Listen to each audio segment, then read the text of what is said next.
welcome to sauce TV నేను మీ సుప్రియ నిన్న మొన్నటి వరకు పోలింగ్ టెన్షన్ అయితే ఇప్పుడు ప్రతి దగ్గర గొడవలు మొదలయ్యాయి పోలింగ్ అయిపోయినప్పటికీ కూడా ఇరు వర్గాల మధ్య పోటీ జరుగుతూనే ఉంది గొడవలు జరుగుతున్నాయి అలాగే హత్యకు కూడా దారి తీసే అవకాశాలు ఎక్కువగా కనిపిస్తున్నాయి హత్యాయత్నాలు చాలా జరుగుతున్నాయి కానీ సాధారణంగా మనం ఇప్పుడు దాకా వింటుంది రెండు వర్గాలకు సంబంధించిన వాళ్ళకి మధ్య గొడవలు జరుగుతున్నాయి అంటే వైకాపా టీడీపీ కావచ్చు ఇలా రెండు వర్గాల మధ్య వరకు మాత్రమే ఇప్పటి వరకు మనం గొడవలు అనేది చూస్తున్నాం కానీ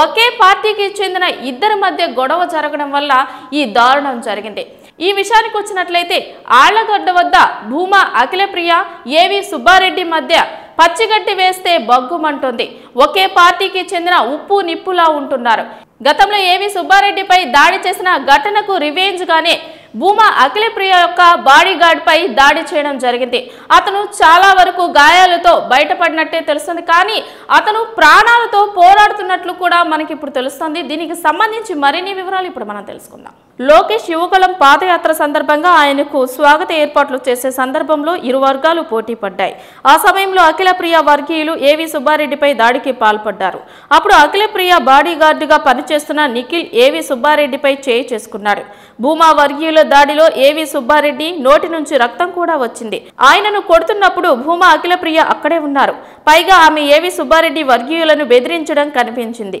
ఈ వ్యవహారంపై అధినేత చంద్రబాబు సీరియస్ అయ్యారు ఇరు వర్గాలను పిలిచి తీవ్రంగా మందలించారు మరోసారి ఇలాంటి ఘటనలు చోటు చేసుకుంటే సహించేది లేదని తేల్చి చెప్పారు ఎవరి పరిధిలో వాళ్ళు తమ పని చేసుకుంటూ వెళ్లాలని సూచించారు ఎన్నికలు ముగిసే వరకు ఇరు వర్గాలు సైలెంట్ కాకపోతే పార్టీ నుంచి సస్పెండ్ చేస్తామని కూడా చెప్పారని తెలిసింది దీంతో ఇరు వర్గాలు చాలా సైలెంట్ గా ఎవరి ప్రచారం వారు చేసుకున్నారు దెబ్బతిన్న అవమానం నుంచి తేరుకొని ఏవి సుబ్బారెడ్డి అదునుకు ఎదురు చూశారు ఆళ్లగడ్డలో ప్రశాంతంగా ఎన్నికలు ముగియడంతో పట్టరాని కోపంతో నిఖిల్ పై దాడి చేయించినట్లు అఖిలప్రియ వర్గం ఆరోపిస్తోంది ఈ దాడిలో నిఖిల్ తీవ్రంగా గాయపడగా నంద్యాల ప్రభుత్వాసుపత్రికి తరలించారు అతని పరిస్థితి విషమంగా ఉన్నట్లు తెలుస్తోంది పాత పగతో సుబ్బారెడ్డి మనుషులే ఈ పని చేయించి ఉంటారని స్థానిక చర్చ నడుస్తోంది గత ఎన్నికలకు భిన్నంగా ఈసారి ఆళ్లగడ్డలో ఎలాంటి గొడవలు జరగలేదని ప్రజలంతా ఊపిరి పీల్చుకుంటుంటే ఇప్పుడు ఒకే పార్టీలో ఉన్న ఇరువురు నేతలు ఏకంగా దాడులు చేసుకోవడం చూస్తే